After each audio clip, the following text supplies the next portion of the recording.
നാളെ ഇക്കണോമിക്സ് പരീക്ഷയാണല്ലേ? മുന്നിൽ ഈ 7ാമത്തെ അധ്യായം തൊഴിൽ, വളർച്ച, അനൗപചാരികവൽക്കരണം, മറ്റു പ്രശ്നങ്ങൾ ഒരു മല പോലെ നിൽക്കുന്നുണ്ടാവും. സമയം കുറവാണ്, ടെൻഷനും കൂടുതലാണ്. പക്ഷെ ഒരു പേടിയും വേണ്ട. ഈ ചാപ്റ്ററിലെ ഓരോ ആശയത്തെയും നമുക്ക് പൊഴിച്ചടുക്കി ഏറ്റവും എളുപ്പത്തിൽ മനസ്സിലാക്കാം. ഇതൊരു ക്ലാസ് മാത്രമല്ല, പരീക്ഷയ്ക്ക് തൊട്ടുമുമ്പുള്ള ഒരു അവസാനവട്ട പരിശീലനമാണ്.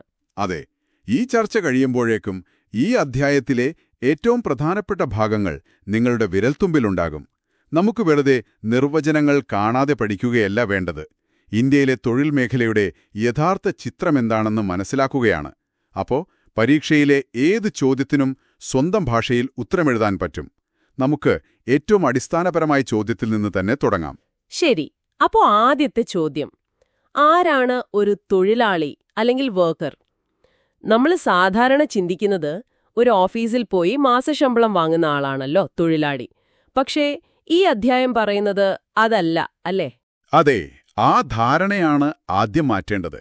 സാമ്പത്തിക ശാസ്ത്രത്തിൽ രാജ്യത്തിന്റെ മൊത്ത ദേശീയ ഉൽപ്പാദനത്തിലേക്ക്, അതായത് GNPയിലേക്ക് ഏതെങ്കിലും തരത്തിൽ സംഭാവന നൽകുന്ന ഏത് പ്രവൃത്തിയും ഒരു സാമ്പത്തിക പ്രവർത്തനമാണ്. ആ പ്രവർത്തനങ്ങളിൽ ഏർപ്പെടുന്ന എല്ലാവരും തൊഴിലാളികളാണ്. ഒരു മിനിറ്റ്, അപ്പൊ നമ്മുടെ വീടിനടുത്തുള്ള ചായക്കട നടത്തുന്ന ചേട്ടനും ഒരു തൊഴിലാളിയാണോ? അതുപോലെ സ്വന്തം വയലിൽ പണിയെടുക്കുന്ന കർഷകനോ? തീർച്ചയായും. ഒരു ബാങ്ക് മാനേജർ ഇങ്ങനെ തൊഴിലാളിയാണോ? അതുപോലെ തന്നെയാണ് സ്വന്തമായി ഒരു പലചരക്ക് കട നടത്തുന്നയാളും, ഒരു IT പ്രൊഫഷണലും, സ്വന്തം കൃഷിയിടത്തിൽ പണിയെടുക്കുന്നയാളും. പ്രധാന പോയിന്റ് ഇതാണ്: മറ്റൊരാളുടെ കീഴിൽ ശമ്പളത്തിന് ജോലി ചെയ്യുന്നവർ മാത്രമല്ല, സ്വന്തമായി വരുമാനം കണ്ടെത്തുന്നവർ, അതായത് സെൽഫ് എംപ്ലോയിഡ്, അവരും തൊഴിലാളികളാണ്. 2011-12 കണക്കനുസരിച്ച് ഇന്ത്യയിൽ ഏകദേശം 473 ദശലക്ഷം തൊഴിലാളികളുണ്ട്. അതിൽ 2/3 ഭാഗവും ഗ്രാമങ്ങളിലാണ്. ഈ കണക്കുകളിൽ ഉൾപ്പെടാത്ത ഒരു വലിയ വിഭാഗം ആളുകളുണ്ടല്ലോ, നമ്മുടെ അമ്മമാരെ പോലെ വീട്ടിൽ ജോലി ചെയ്യുന്ന സ്ത്രീകൾ. അവർ ദിവസം മുഴുവൻ അധ്വാനിക്കുന്നുണ്ട്. പക്ഷേ ഈ 473 ദശലക്ഷത്തിൽ അവരുണ്ടോ? വളരെ പ്രധാനപ്പെട്ടൊരു ചോദ്യമാണിത്. ഇല്ല, ഔദ്യോഗിക കണക്കുകളിൽ അവരില്ല. കാരണം വീട്ടിലെ പാചകം, കുട്ടികളെ നോക്കൽ, വെള്ളം കോരൽ, വിറക് ശേഖരിക്കൽ പോലുള്ള ജോലികൾക്ക് അവർക്ക് പണമായി പ്രതിഫലം കിട്ടുന്നില്ല. അതുകൊണ്ട് അത് സാമ്പത്തിക പ്രവർത്തനമായി കണക്കാക്കപ്പെടുന്നില്ല. എന്നാൽ സത്യത്തിൽ അവരുടെ ഈ അധ്വാനമില്ലെങ്കിൽ പല കുടുംബങ്ങൾക്കും മുന്നോട്ടു പോകാനാവില്ല. രാജ്യത്തിന്റെ സമ്പദ്വ്യവസ്ഥയെ താങ്ങി നിർത്തുന്ന, എന്നാൽ ആരും കാണാത്തൊരു വലിയ തൂണാണിത്. പരീക്ഷയ്ക്ക് ഈ ആശയം ഒരു ചോദ്യമായി വരാം: why are women who perform household duties not considered as workers? അപ്പോൾ ആരാണ് തൊഴിലാളി എന്ന് വ്യക്തമായി. ഇനി അടുത്തൊരു പ്രധാനപ്പെട്ട ആശയം, തൊഴിലാളി ജനസംഖ്യാനുപാതം അല്ലെങ്കിൽ വർക്കർ പോപ്പുലേഷൻ റേഷ്യോ. ഈ പേര് കേൾക്കുമ്പോൾ തന്നെ എന്തോ വലിയ കണക്കാണെന്ന് തോന്നും. ഇതെന്താണ് സംഭവം? പേര് കേട്ട് പേടിക്കണ്ട, വളരെ സിമ്പിളാണ്. രാജ്യത്തെ ആകെ തൊഴിലാളികളുടെ എണ്ണത്തെ അവിടുത്തെ ആകെ ജനസംഖ്യ കൊണ്ട് ഹരിച്ച് 100 കൊണ്ട് ഗുണിച്ചാൽ ഈ അനുപാതം കിട്ടി. അതായത് ഒരു രാജ്യത്തെ 100 പേരെ എടുത്താൽ അതിൽ എത്ര പേർക്ക് ജോലിയുണ്ട് എന്ന് പറയുന്ന ഒരു കണക്കാണത്. ഇത് രാജ്യത്തെ തൊഴിൽ സാഹചര്യത്തെക്കുറിച്ച് ഒരു ഏകദേശ രൂപം നമുക്ക് തരും. ഓക്കെ, അപ്പോൾ ഇന്ത്യയുടെ അവസ്ഥ എന്താണ്? ഈ അനുപാതം വെച്ച് നോക്കുമ്പോൾ നമ്മൾ എവിടെയാണ്? 2011-12 കണക്കനുസരിച്ച് ഇന്ത്യയിലെ ആകെ തൊഴിലാളി ജനസംഖ്യാനുപാതം 38.6%. അതായത് ഏകദേശം 100-ൽ 39 പേർക്ക് തൊഴിലുണ്ട്. പക്ഷേ ഇതിൽ രസകരമായ ഒരു കാര്യമുണ്ട്. ഗ്രാമീണ മേഖലയിൽ ഇത് 39.9%, എന്നാൽ നഗരങ്ങളിൽ ഇത് 35.5% കുറയുന്നു. ഒരു മിനിറ്റ്, അതൊന്ന് നിർത്തിക്കേ. എനിക്കത് ശരിക്കും മനസ്സിലായില്ല. സാധാരണഗതിയിൽ നഗരങ്ങളിലല്ലേ കൂടുതൽ തൊഴിലവസരങ്ങളുള്ളത്? പിന്നെന്തുകൊണ്ടാണ് ഗ്രാമങ്ങളിൽ ഈ അനുപാതം കൂടുതലായി കാണിക്കുന്നത്? നല്ല ചോദ്യം. പ്രത്യക്ഷത്തിൽ അങ്ങനെ തോന്നാം, പക്ഷെ അതിന് 2 പ്രധാന കാരണങ്ങളുണ്ട്. ഒന്ന്, ഗ്രാമങ്ങളിൽ ഉയർന്ന വിദ്യാഭ്യാസത്തിനുള്ള അവസരങ്ങൾ കുറവാണ്. അതോടൊപ്പം കുടുംബങ്ങളുടെ സാമ്പത്തിക സ്ഥിതി മോശമായതുകൊണ്ടും പലരും നേരത്തെ തന്നെ, അതായത് പഠനം പാതി വഴിയിൽ നിർത്തി തൊഴിലിന് പോകാൻ നിർബന്ധിതരാകുന്നു. 2, നഗരങ്ങളിൽ കൂടുതൽ പേർ കോളേജ് പഠനത്തിനും മറ്റു പ്രൊഫഷണൽ കോഴ്സുകൾക്കും വേണ്ടി സമയം ചെലവഴിക്കുന്നതുകൊണ്ട് അവർ തൊഴിൽ രംഗത്തേക്ക് വരുന്നത് വൈകുന്നു. അതുകൊണ്ടാണ് നഗരങ്ങളിൽ ഈ അനുപാതം കുറഞ്ഞിരിക്കുന്നത്. അങ്ങനെയൊരു വശമുണ്ടല്ലേ. ഈ കണക്കുകളിൽ സ്ത്രീ-പുരുഷ വ്യത്യാസം വളരെ വലുതാണല്ലോ. പുരുഷന്മാർ 54.4%, എന്നാൽ സ്ത്രീകൾ വെറും 21.9%. നഗരങ്ങളിലാണെങ്കിലോ ഇത് 100-ൽ 15 സ്ത്രീകൾക്ക് മാത്രം. എന്തൊരു ഭീമമായ അന്തരമാണിത്. അതെ, ആ കണക്കുകൾ ഇന്ത്യൻ തൊഴിൽ വിപണിയിലെ ലിംഗപരമായ അസമത്വത്തിന്റെ നേർചിത്രമാണ്. നമ്മൾ നേരത്തെ ചർച്ച ചെയ്തതുപോലെ സ്ത്രീകളുടെ വീട്ടുജോലികൾ ഈ കണക്കിൽ പെടാത്തതൊരു പ്രധാന കാരണമാണ്. അതോടൊപ്പം സാമൂഹികമായ പല കാരണങ്ങളും ഇതിനു പിന്നിലുണ്ട്. ഒരുപോലെയാണോ, അതോ അവരെ പലതായി തരംതിരിക്കാൻ പറ്റുമോ? ഇത് പരീക്ഷയ്ക്ക് ഉറപ്പായും വരുന്നൊരു ചോദ്യമായിരിക്കുമല്ലോ. അതെ, ഇത് ഉറപ്പായും പഠിച്ചിരിക്കേണ്ട ഒരു ഭാഗമാണ്. തൊഴിലിന്റെ സ്വഭാവമനുസരിച്ച് തൊഴിലാളികളെ പ്രധാനമായും 3ആയി തരംതിരിക്കാം. ഒന്നാമത്തേത് സ്വയം തൊഴിൽ ചെയ്യുന്നവർ, സെൽഫ് എംപ്ലോയിഡ്. സ്വന്തമായി ഒരു ബിസിനസ്സോ സ്ഥാപനമോ നടത്തി വരുമാനം കണ്ടെത്തുന്നവർ. നമ്മുടെ നാട്ടിലെ കടയുടമകൾ, ഓട്ടോറിക്ഷ ഡ്രൈവർമാർ, സ്വന്തമായി കൃഷി ചെയ്യുന്നവർ ഒക്കെ ഈ വിഭാഗത്തിൽ വരും. ഇന്ത്യയിലെ തൊഴിലാളികളിൽ ഏറ്റവും വലിയ വിഭാഗം ഇവരാണ്, ഏകദേശം 52%. അതായത് പകുതിയിൽ കൂടുതൽ പേരും സ്വന്തമായി എന്തെങ്കിലും ചെയ്യുന്നവരാണ്. രണ്ടാമത്തെ വിഭാഗം ഏതാണ്? രണ്ടാമത്തേത് അസ്ഥിര വേതന തൊഴിലാളികൾ, കാഷ്വൽ വേജ് ലേബറേഴ്സ്. ഇവർ ദിവസക്കൂലിക്ക് മറ്റുള്ളവർക്ക് വേണ്ടി ജോലി ചെയ്യുന്നവരാണ്. കെട്ടിടം പണിക്കാർ, തോട്ടം തൊഴിലാളികൾ എന്നിവരെയൊക്കെ ഓർക്കുക. ഇവർക്ക് സ്ഥിരമായ ജോലിയോ ശമ്പളമോ മറ്റ് ആനുകൂല്യങ്ങളോ ഒന്നും തന്നെയില്ല. പണിയുണ്ടെങ്കിൽ മാത്രം കൂലി. ഇന്ത്യയിലെ 30% തൊഴിലാളികൾ ഈ വിഭാഗത്തിലാണ്. ഇവരാണ് തൊഴിലാളികളിലെ ഏറ്റവും ദുർബലരും ചൂഷണം ചെയ്യപ്പെടാൻ സാധ്യതയുള്ളവരുമായ വിഭാഗം. അപ്പോൾ ബാക്കി വരുന്ന ചെറിയൊരു ശതമാനം മാത്രമായിരിക്കും നമ്മൾ സാധാരണ പറയുന്ന ജോലിക്കാർ, അല്ലേ? ശരിയാണ്. മൂന്നാമത്തെ വിഭാഗം സ്ഥിരം ശമ്പളമുള്ള ജീവനക്കാർ, റെഗുലർ സാലറീഡ് എംപ്ലോയീസ് ആണ്. ഒരു സ്ഥാപനത്തിന്റെ കീഴിൽ സ്ഥിരമായി മാസശമ്പളത്തിന് ജോലി ചെയ്യുന്നവർ. സർക്കാർ ഉദ്യോഗസ്ഥർ, കമ്പനി ജീവനക്കാർ, സ്കൂൾ ടീച്ചർമാർ എന്നിവരെല്ലാം ഇതിൽ വരും. ഇന്ത്യയിലെ തൊഴിലാളികളിൽ വെറും 18% മാത്രമാണ് ഈ സുരക്ഷിതമായ വിഭാഗത്തിൽ വരുന്നത്. ഒരു മിനിറ്റ്, ആ കണക്ക് ശരിക്കും ഞെട്ടിക്കുന്നതാണ്. വെറും 18% പേർക്ക് മാത്രമാണോ എല്ലാ മാസവും കൃത്യമായി ശമ്പളം കിട്ടുന്ന ഒരു ജോലിയുള്ളത്? അപ്പോൾ ബാക്കി 82% വരുന്ന ഭൂരിഭാഗം ആളുകളുടെയും വരുമാനം അസ്ഥിരമാണെന്നാണോ ഇതിനർത്ഥം? അത് വിശ്വസിക്കാൻ കുറച്ച് പ്രയാസമുണ്ട്. അതാണ് ഇന്ത്യൻ തൊഴിൽ വിപണിയുടെ യഥാർത്ഥ ചിത്രം. ആ 82%-ൽ 52% പേർ സ്വന്തം കച്ചവടത്തിന്റെയോ കൃഷിയുടെയോ ലാഭനഷ്ടങ്ങളനുസരിച്ച് ജീവിക്കുന്നു. 30% പേർക്ക് എന്നാണോ പണിയുള്ളത് അന്ന് മാത്രം വരുമാനം ലഭിക്കുന്നു. ഈ തരംതിരിവ് മനസ്സിൽ വെച്ചുകൊണ്ട് വേണം നമ്മൾ മുന്നോട്ടുള്ള കാര്യങ്ങൾ ചർച്ച ചെയ്യാൻ. ശരി, ഈ 3 തരം തൊഴിലാളികൾ എവിടെയൊക്കെയാണ് ജോലി ചെയ്യുന്നത് എന്ന് നോക്കാം. സാമ്പത്തിക മേഖലകളെ നമ്മൾ പ്രാഥമികം, ദ്വിതീയം, തൃതീയം എന്നൊക്കെ തിരിക്കാറുണ്ടല്ലോ. അവിടെ ഈ തൊഴിലാളികൾ എങ്ങനെയാണ് വിന്യസിക്കപ്പെട്ടിരിക്കുന്നത്? 2011-12 കണക്കുകൾ പ്രകാരം ഇന്ത്യയിലെ ഏറ്റവും കൂടുതൽ തൊഴിലാളികൾ, ഏകദേശം 48.9%, അതായത് പകുതിയോളം പേർ പ്രാഥമിക മേഖലയിലാണ്. പ്രൈമറി സെക്ടർ, അതായത് കൃഷിയും ഖനനവും മത്സ്യബന്ധനവും പോലുള്ള കാര്യങ്ങളിൽ. പ്രത്യേകിച്ച് സ്ത്രീ തൊഴിലാളികളിൽ 63% ഈ മേഖലയെയാണ് ആശ്രയിക്കുന്നത്. അപ്പോൾ ബാക്കി പകുതി ആളുകൾ വ്യവസായത്തിലും സേവന മേഖലയിലുമാണോ? അതെ. ദ്വിതീയ മേഖലയിൽ, സെക്കൻഡറി സെക്ടർ, അതായത് ഫാക്ടറികൾ, നിർമ്മാണം തുടങ്ങിയവയിൽ 24.3% തൊഴിലാളികളുണ്ട്.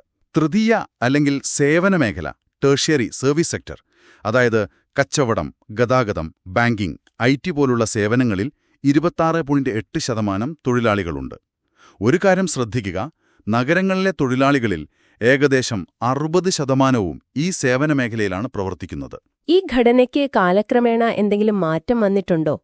അതോ ഇന്ത്യ എപ്പോഴും ഒരു കാർഷിക രാജ്യം തന്നെയായിരുന്നോ? വലിയ മാറ്റം വന്നിട്ടുണ്ട്. അതാണ് ഇന്ത്യൻ സാമ്പത്തിക വളർച്ചയുടെ കഥ. 1972-73 കാലഘട്ടത്തിൽ ഇന്ത്യയിലെ 74% തൊഴിലാളികളും കൃഷിയിലായിരുന്നു. എന്നാൽ 2011-12 ആയപ്പോഴേക്കും അത് ഏകദേശം 50%-ആയി കുറഞ്ഞു. ആ കുറഞ്ഞ ആളുകൾ എവിടേക്ക് പോയി? അവർ ദ്വിതീയ സേവന മേഖലകളിലേക്ക് മാറി. ഈ മാറ്റത്തെയാണ് സ്ട്രക്ചറൽ ട്രാൻസ്ഫോർമേഷൻ എന്ന് പറയുന്നത്. ഒരു രാജ്യം വികസിക്കുന്നതിന്റെ പ്രധാനപ്പെട്ട ഒരു സൂചനയാണിത്. ഓക്കെ, അപ്പോൾ അടിസ്ഥാന കാര്യങ്ങളെല്ലാം നമുക്ക് മനസ്സിലായി. ഇനി ഈ അധ്യായത്തിലെ കുറച്ചുകൂടി ഗൗരവമേറിയ, പരീക്ഷയ്ക്ക് ഉറപ്പായും ചോദിക്കാൻ സാധ്യതയുള്ള ചില ആശയങ്ങളിലേക്ക് കടക്കാം. അതിലൊന്നാണ് തൊഴിൽ രഹിത വളർച്ച, അല്ലെങ്കിൽ ജോബ്ലെസ് ഗ്രോത്ത്. ആ പേരിൽ തന്നെ ഒരു വൈരുദ്ധ്യമുണ്ട്. വളർച്ചയുണ്ട്, പക്ഷെ തൊഴിലില്ല. അതെങ്ങനെ സംഭവിക്കും? അത് വളരെ പ്രസക്തമായൊരു ചോദ്യമാണ്. 1990-കൾക്ക് ശേഷം ഇന്ത്യൻ സമ്പദ്വ്യവസ്ഥയുടെ ഒരു പ്രധാനപ്പെട്ട പ്രത്യേകതയാണിത്.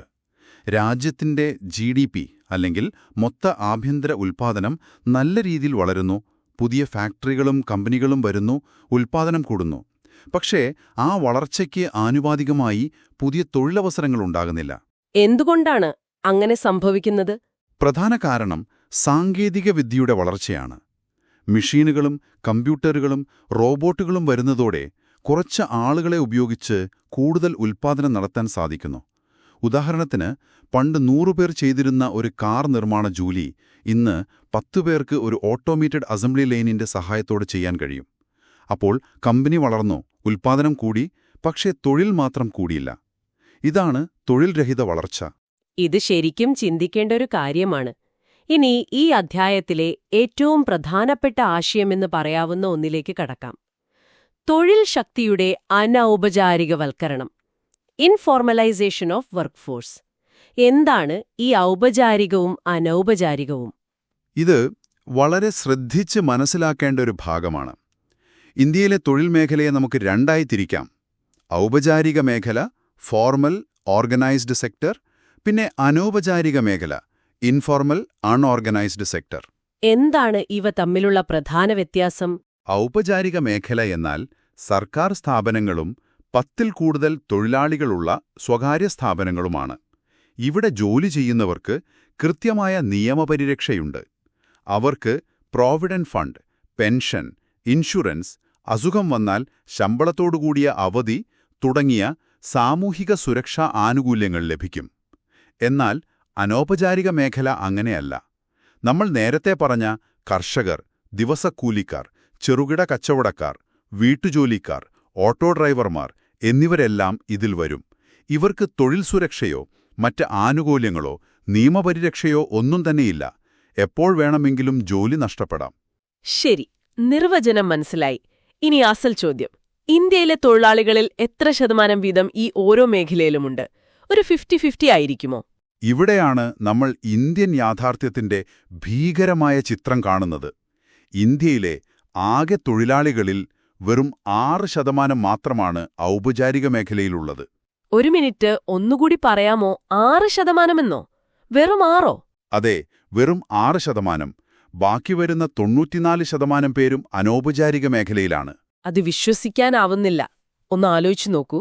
നമ്മുടെ ചുറ്റുമുള്ള 100 തൊഴിലാളികളെ എടുത്താൽ അതിൽ വെറും 6 പേർക്ക് മാത്രമാണ് അസുഖം വന്നാൽ ശമ്പളത്തോടെ ലീവ് എടുക്കാനോ പ്രായമാകുമ്പോൾ പെൻഷൻ കിട്ടാനോ സാധ്യതയുള്ളത്. ബാക്കി 94 പേരും നാളെ ജോലിയില്ലെങ്കിൽ എന്ത് ചെയ്യും എന്ന ഭയത്തിലാണ് ജീവിക്കുന്നത്. അതാണ് അനൗപചാരികവൽക്കരണത്തിന്റെ ഭീകരമായ സത്യം. കൃത്യമായി പറഞ്ഞു. അതാണ് ഈ അധ്യായത്തിലെ ഏറ്റവും പ്രധാനപ്പെട്ട പോയിന്റ്. ഇന്ത്യയുടെ സാമ്പത്തിക വളർച്ചയുടെ നേട്ടങ്ങൾ ഈ 94%-ലേക്ക് എത്തുന്നില്ല എന്നതാണ് ഏറ്റവും വലിയ വെല്ലുവിളി. ഈ അരക്ഷിതാവസ്ഥ സ്വാഭാവികമായും തൊഴിലില്ലായ്മ എന്ന പ്രശ്നത്തിലേക്ക് വിരൽ ചൂണ്ടുന്നു. പരീക്ഷയ്ക്ക് വേണ്ടി നമ്മൾ ഏതൊക്കെ തരം തൊഴിലില്ലായ്മയെക്കുറിച്ചാണ് പഠിക്കേണ്ടത്? പ്രധാനമായും 3 ഓർത്തുവയ്ക്കുക. 1, തുറന്ന തൊഴിലില്ലായ്മ, ഓപ്പൺ അൺഎംപ്ലോയ്മെന്റ്. ഇത് നമുക്കെല്ലാവർക്കും അറിയാവുന്നതാണ്. ഒരാൾക്ക് ജോലി ചെയ്യാൻ കഴിവും താൽപ്പര്യവുമുണ്ട്. അയാൾ ജോലി അന്വേഷിക്കുന്നു, പക്ഷേ ജോലി ലഭിക്കുന്നില്ല. 2, പ്രച്ഛന്ന തൊഴിലില്ലായ്മ, ഡിസ്ഗൈസ്ഡ് അൺഎംപ്ലോയ്മെന്റ്. ഡിസ്ഗൈസ്ഡ് എന്നാൽ മറഞ്ഞിരിക്കുന്ന എന്നാണല്ലോ അർത്ഥം. ഇവിടെ തൊഴിലില്ലായ്മ മറഞ്ഞിരിക്കുകയാണ്. അതെങ്ങനെയാണ്? ജോലിയുണ്ടെന്ന് തോന്നും, പക്ഷേ യഥാർത്ഥത്തിലില്ല എന്നാണോ? അതെ, ആവശ്യത്തിലധികം ആളുകൾ ഒരു ജോലിയിൽ ഏർപ്പെടുന്നതിനെയാണ് ഇങ്ങനെ പറയുന്നത്. ഉദാഹരണത്തിന്, ഒരു ചെറിയ കൃഷിഭൂമിയിൽ 2 പേർക്ക് സുഖമായി ചെയ്യാവുന്ന പണി 5 പേർ ചേർന്ന് ചെയ്യുന്നു. പുറമേക്ക് നോക്കുമ്പോൾ 5 പേർക്കും ജോലിയുണ്ട്. എന്നാൽ സത്യത്തിൽ അധികമുള്ള 3 പേരെ അവിടെ നിന്നും മാറ്റിയാലും മൊത്തം ഉൽപ്പാദനത്തിൽ ഒരു കുറവും വരില്ല. അവരുടെ അധ്വാനം പാഴായി പോവുകയാണ്. ഇത് സാധാരണയായി ഗ്രാമീണ കാർഷിക മേഖലയിലാണ് കൂടുതലായി കാണുന്നത്. ഇതെനിക്ക് നന്നായി അറിയാം. എന്റെ നാട്ടില് ഒരു ചെറിയ പലചരക്ക് കടയുണ്ട്. അവിടെ അച്ഛനും 2 മക്കളും എപ്പോഴും ഉണ്ടാവും. സത്യത്തിൽ ഒരാളുണ്ടെങ്കിൽ ധാരാളം മതി. ബാക്കി 2 പേരവിടെ വെറുതെ ഇരിക്കുകയാണ്. അപ്പോ അതാണ് ഇതിന്റെ ഏറ്റവും നല്ല ഉദാഹരണം. വളരെ ശരിയാണ്. അതൊരു മികച്ച ഉദാഹരണമാണ്. മൂന്നാമത്തത് കാലികമായ തൊഴിലില്ലായ്മയാണ്, സീസണൽ അൺഎംപ്ലോയ്മെന്റ്. പേര് പോലെ തന്നെ ചില സീസണുകളിൽ മാത്രം ജോലിയുണ്ടാവുകയും മറ്റുള്ള സമയങ്ങളിൽ ജോലി ഇല്ലാതിരിക്കുകയും ചെയ്യുന്ന അവസ്ഥ. കൃഷിപ്പണികൾ, ഐസ്ക്രീം ഫാക്ടറിയിലെ ജോലി, ടൂറിസം ഗൈഡുകൾ എന്നിവർക്കൊക്കെ ഇത് അനുഭവിക്കേണ്ടി വരാറുണ്ട്. ഈ പ്രശ്നങ്ങളെല്ലാം പരിഹരിക്കാൻ സർക്കാർ എന്തെങ്കിലും ചെയ്യുന്നുണ്ടോ? തൊഴിലവസരങ്ങൾ സൃഷ്ടിക്കുന്നതിൽ സർക്കാരിന്റെ പങ്കെന്താണ്? സർക്കാർ നേരിട്ടും അല്ലാതെയുമുള്ള പദ്ധതികളിലൂടെ തൊഴിലവസരങ്ങൾ സൃഷ്ടിക്കാൻ ശ്രമിക്കുന്നുണ്ട്. നേരിട്ടുള്ളവ എന്ന് പറഞ്ഞാൽ സർക്കാർ വിവിധ വകുപ്പുകളിലും പൊതുമേഖലാ സ്ഥാപനങ്ങളിലും നേരിട്ട് ആളുകളെ ജോലിക്കെടുക്കുന്നത്. ഒരു പോലീസ് ഉദ്യോഗസ്ഥൻ അല്ലെങ്കിൽ ഒരു വില്ലേജ് ഓഫീസർ. അല്ലാതെയുള്ളവ എന്നാൽ സർക്കാർ ഒരു പദ്ധതി തുടങ്ങുമ്പോൾ അതുമായി ബന്ധപ്പെട്ട് സ്വകാര്യ മേഖലയിലുണ്ടാകുന്ന തൊഴിലുകളാണ്. ഉദാഹരണത്തിന്, സർക്കാർ ഒരു പുതിയ ഹൈവേ പണിയുമ്പോൾ നിർമ്മാണ കമ്പനികൾക്കും സിമന്റ് ഫാക്ടറികൾക്കും വഴിയരികിലെ ഹോട്ടലുകൾക്കുമെല്ലാം കൂടുതൽ ബിസിനസ് കിട്ടുകയും അവിടെയെല്ലാം പുതിയ തൊഴിലവസരങ്ങൾ ഉണ്ടാവുകയും ചെയ്യും. പരീക്ഷയ്ക്ക് ഓർത്തുവെക്കേണ്ട ഏതെങ്കിലും പ്രധാനപ്പെട്ട സർക്കാർ പദ്ധതിയുണ്ടോ? ഉറപ്പായും മഹാത്മാഗാന്ധി ദേശീയ ഗ്രാമീണ തൊഴിലുറപ്പു നിയമം, അതായത് MGNREGA 2005. തീർച്ചയായും ഓർത്തുവയ്ക്കുക. ഈ നിയമപ്രകാരം ഗ്രാമീണ മേഖലയിലെ ഓരോ കുടുംബത്തിനും 1 വർഷം 100 ദിവസം അവിദഗ്ധ തൊഴിൽ, അൺസ്കിൽഡ് വർക്ക് ഉറപ്പു നൽകുന്നു. ഗ്രാമങ്ങളിലെ ദാരിദ്ര്യം കുറയ്ക്കാനും കാലികമായ തൊഴിലില്ലായ്മയെ നേരിടാനും ഇത് വലിയൊരളവിൽ സഹായിച്ചിട്ടുണ്ട്. കൊള്ളാം. അപ്പോൾ ഈ അധ്യായത്തിലെ പ്രധാനപ്പെട്ട എല്ലാ കോണുകളും നമ്മൾ ചർച്ച ചെയ്ത് കഴിഞ്ഞുവെന്ന് തോന്നുന്നു. തൊഴിലാളി എന്നാൽ ആരെ എന്നതിൽ തുടങ്ങി അവരുടെ തരംതിരിവ്, ജോലി ചെയ്യുന്ന മേഖലകൾ, പിന്നെ തൊഴിൽ രഹിത വളർച്ച, 94% വരുന്ന അനൗപചാരികവൽക്കരണം എന്ന ഭീകരമായ യാഥാർത്ഥ്യം, പലതരം തൊഴിലില്ലായ്മ, സർക്കാരിന്റെ ഇടപെടൽ. ഇത്രയും കാര്യങ്ങൾ മനസ്സിൽ വെച്ചാൽ നാളത്തെ പരീക്ഷയെ ധൈര്യമായി നേരിടാം. തീർച്ചയായും. പോകുന്നതിനു മുൻപ് ഒരു കാര്യം കൂടി നിങ്ങൾ ചിന്തിക്കുന്നതിനായി നൽകുന്നു. നമ്മൾ കണ്ടു, ഇന്ത്യയിലെ 94% തൊഴിലാളികളും യാതൊരു സാമൂഹിക സുരക്ഷയുമില്ലാത്ത അനൗപചാരിക മേഖലയിലാണെന്ന്.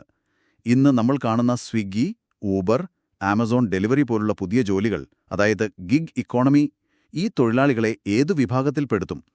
അവർക്ക് നിയമപരമായ പരിരക്ഷ നൽകാൻ നമ്മുടെ നിലവിലെ തൊഴിൽ നിയമങ്ങൾക്ക് സാധിക്കുന്നുണ്ടോ? ഈ വലിയ വിഭാഗം തൊഴിലാളികളുടെ ഭാവി സുരക്ഷിതമാക്കാൻ നമ്മുടെ നിയമങ്ങളിലും പദ്ധതികളിലും എന്തൊക്കെ മാറ്റങ്ങളാണ് വരേണ്ടത്? പരീക്ഷയ്ക്ക് ശേഷം ഇതിനെക്കുറിച്ച് ചിന്തിക്കുന്നത് നന്നായിരിക്കും. തൽക്കാലം പരീക്ഷയ്ക്ക് എല്ലാവിധ വിജയാശംസകളും.